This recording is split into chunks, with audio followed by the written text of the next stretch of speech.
I want to talk about self-indulgence in this video. Self-indulgence, inspiration, conversation, and art. So I'm working on this project about the Four Seasons by Vivaldi, and through that I got funding to attend a course in Venice. The course ended up being postponed, but my friend and I went anyway to do our own little research trip. There are all these things in life that I know, but for some reason choose not to know because they feel too self-indulgent. Picasso said that inspiration will find you working, and I tend to live by that quote. But I also know that it's not entirely true. Actually, when inspiration loses me for a while, it very rarely finds me at my desk. It often finds me walking. It finds me talking to my friend at a table drinking spritzes. It finds me suspended in wonder. At my friend's urging, I gave up on my plan to spend the entire week in hustle mode, sort of proving to myself that I was allowed to be there by spending every second in like an archive or whatever, and ended up making way more progress than I have in months just by having fun and letting my brain rest a little bit and work it all out.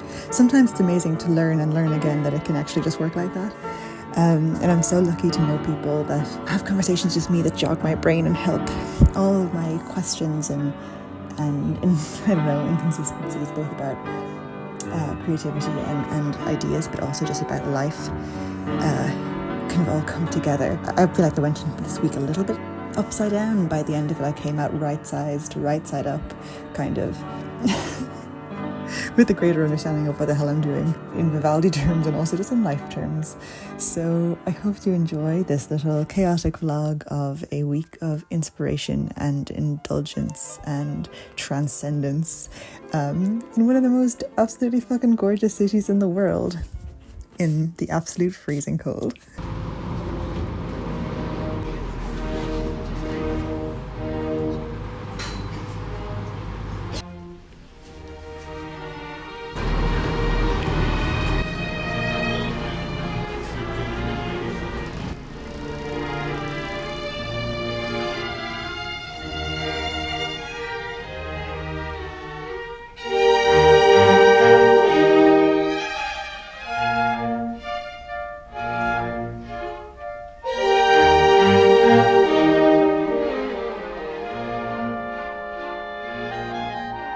Okay, so I just sat down on a step to eat some pizza. But weirdly, you're gonna say, for they play it everywhere. But just where I was sitting down, I sat down. Moments later, I started to hear the Four Seasons wafting out of the restaurant, and like they were playing it. They were playing the very bit that I was just thinking about. Oh my god, this lighting is just horrendous. What is happening?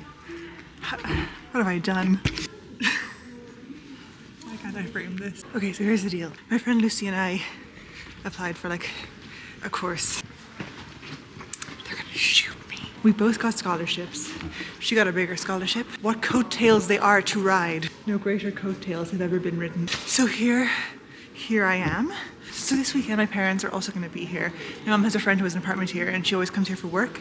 And at a certain point my dad was like, how come I'm never there? Get the fucking apartment, we're going. So they're gonna be here with me this weekend. And then I'm going to be staying with Lucia. The course was actually cancelled, but we were like, fuck it, we're gonna go anyway. And her university is paying for our accommodation. The coattails are tailing, and that's what's up.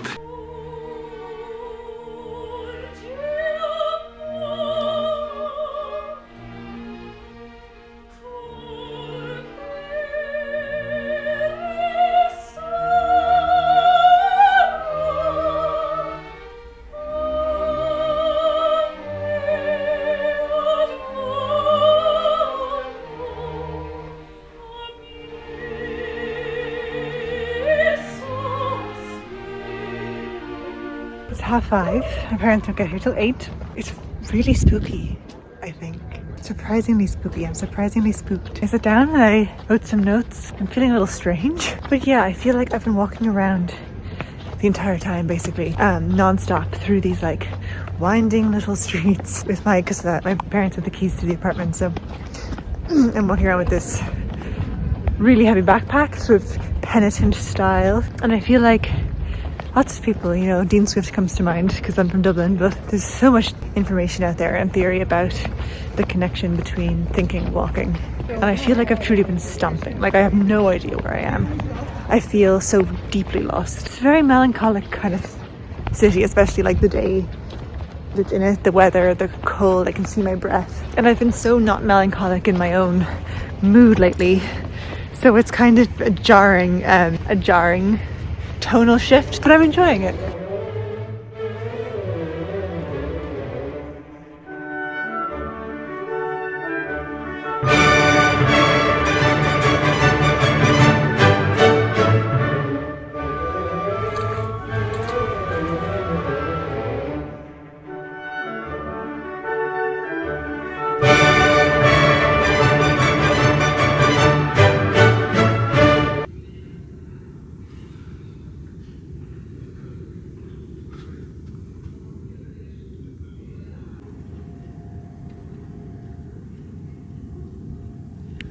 I filmed a bit on my first day here, and then I didn't film at all for the whole week, and now I'm flying home tonight. And I've been having the most marvelous time. I've been thinking, like, in the way that sometimes when we come home from places we have like souvenirs and people tell the story of their holiday through like a haul.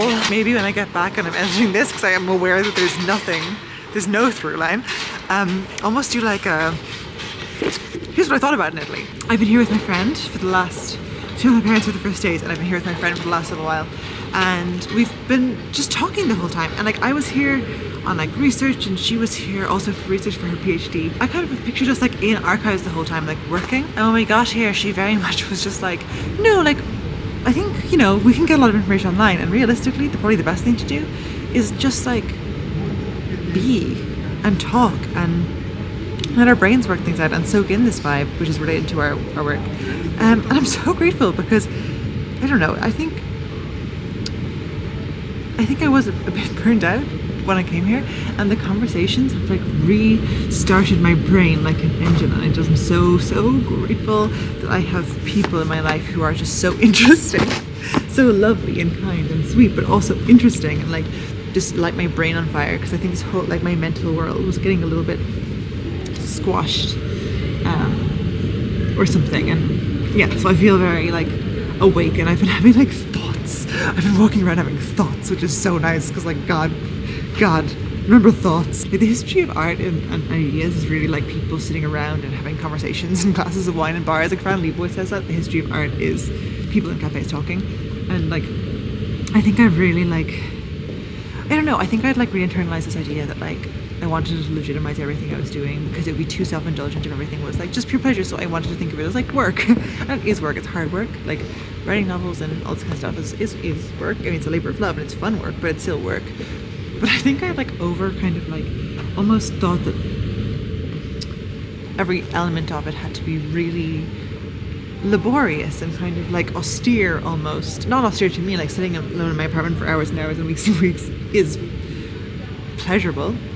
If it wasn't, I wouldn't do this. But like, I don't know, it just made me think like, I think the best like intellectual environment, or like whatever, like even in terms of like politics and trying to do stuff for the world, like the best environment for like inspiring that and like keeping that energized and keeping that running is an environment of conversation and cafes and talking and laughing and drinking. But like, so much comes from that, and I feel like we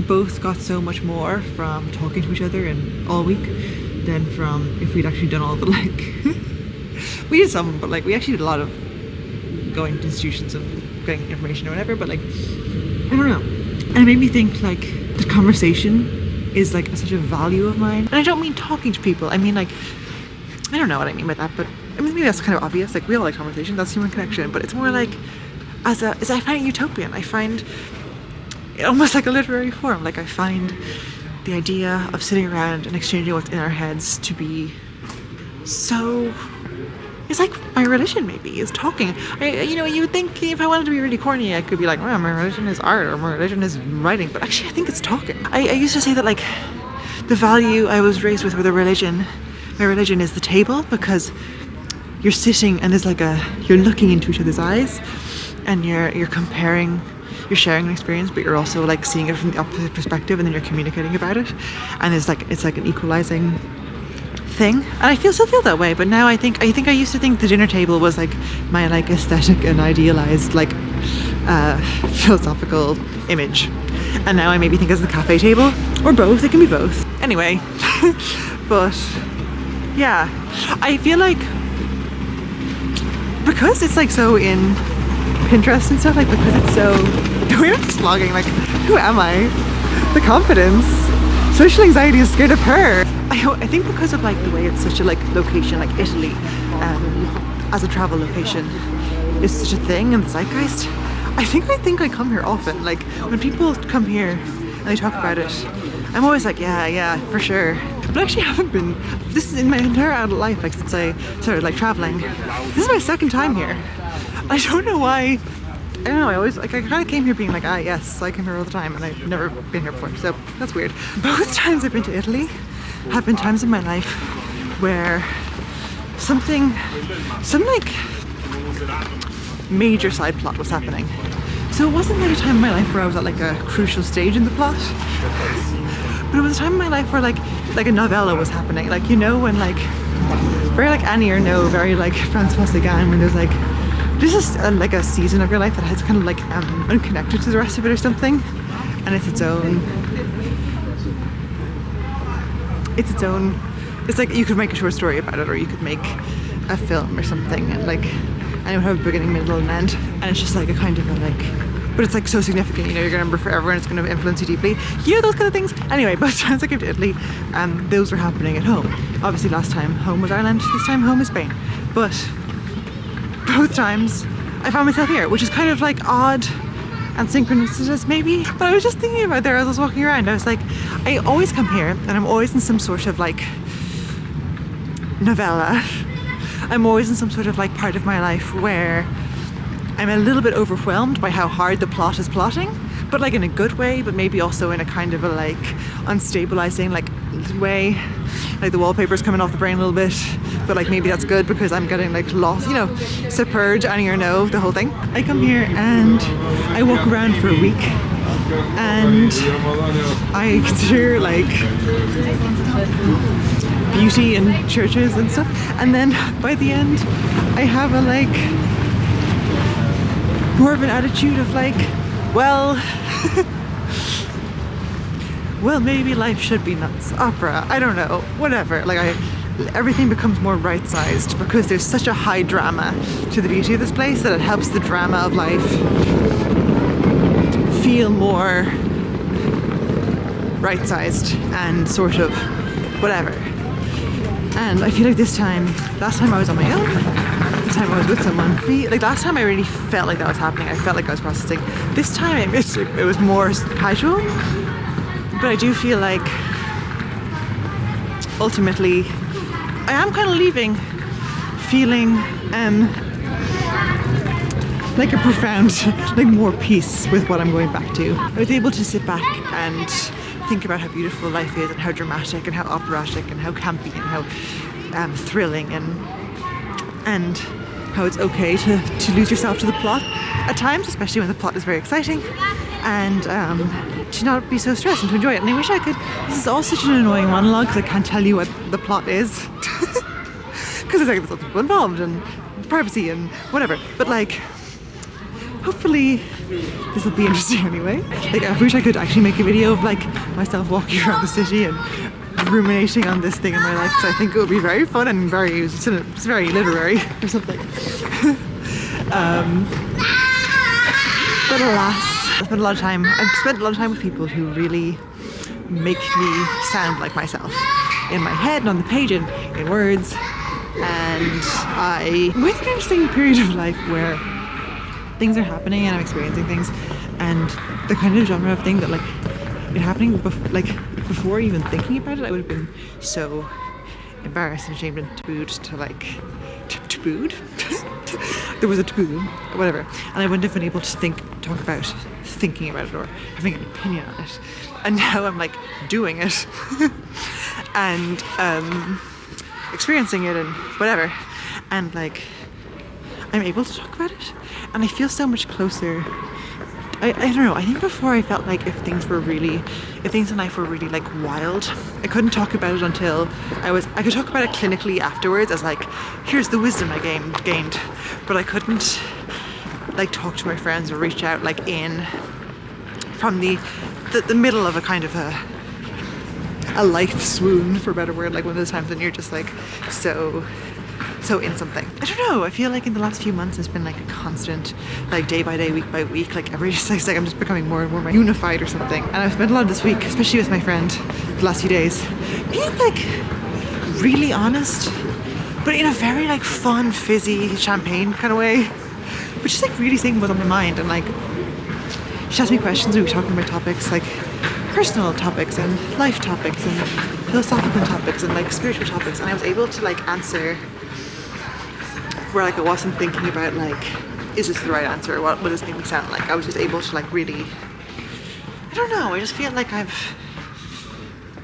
don't know, I feel very like rooted in myself, and like I've given up this kind of like desire to control how I'm perceived, and I'm just kind of existing.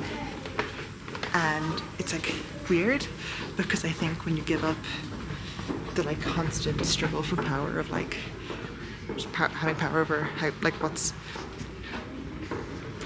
like not being judged or whatever, like once you give it up, you feel so much more powerful in yourself, because like to not want to be judged is to like scramble for power over like the situation, but then you give it up to everyone around you. I don't know.